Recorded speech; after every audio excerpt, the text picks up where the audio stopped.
Nick here, RevZest Customs. Today we're going to have a look at our B&D chassis. We've finally got our final production unit, and we're going to just compare it a little bit to our pre-production units just to show you what's been changed over the last year. Okay, so we start with the front end itself.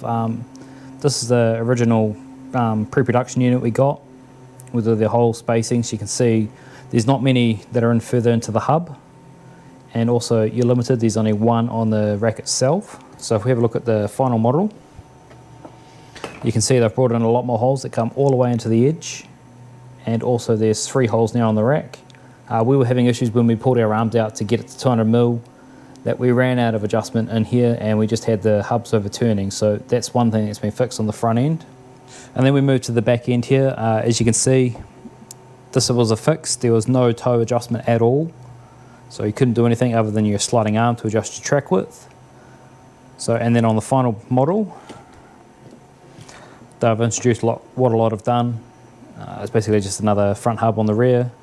Gives you a toe. It does make it a little bit tricky to get your toe set because you've got to make sure it's even left to right.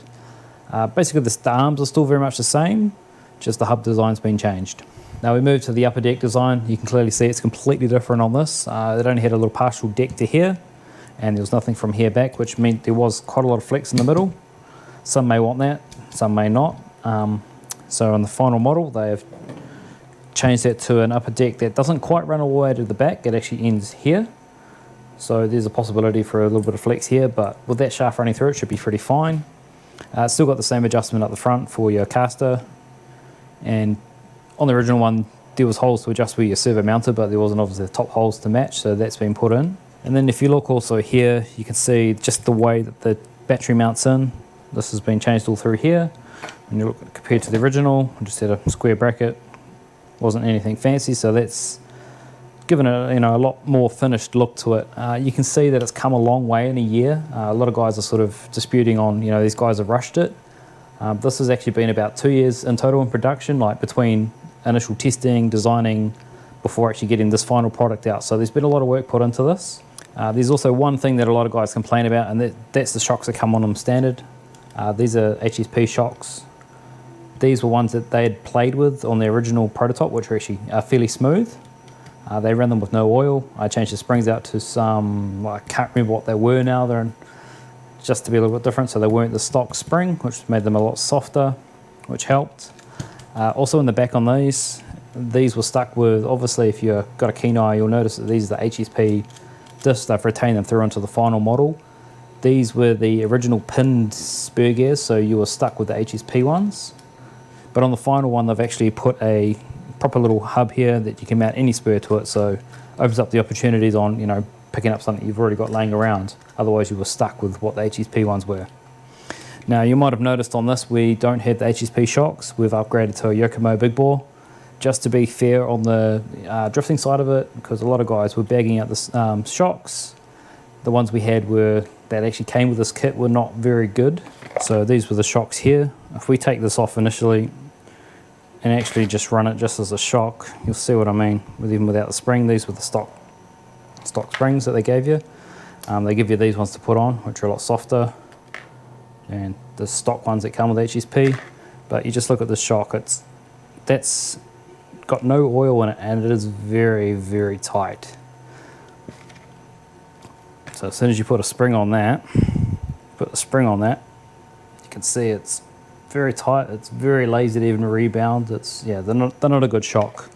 So I mean, that's something that maybe they should have looked at. Maybe if they should have gone with the air racing shock or just left the shocks out, because I mean, if they're not going to be any good for drifting, there's no point in including them. Okay, so we've mounted some wheels up to this now. So we could just sort of show you our setup and what sort of lock we got. We've kept it pretty neutral on the rear. I think we're running about 8 degrees camber. As you can see here where the holes are for the caster, the 3 back. The shocks we're running on the just a RevD kit that we brought. We're running the reds on the back and just their fronts that they include on the front, obviously.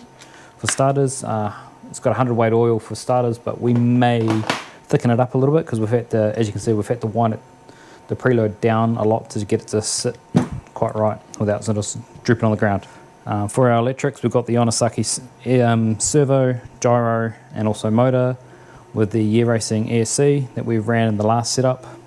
So this is what sort of lock we're getting out of it.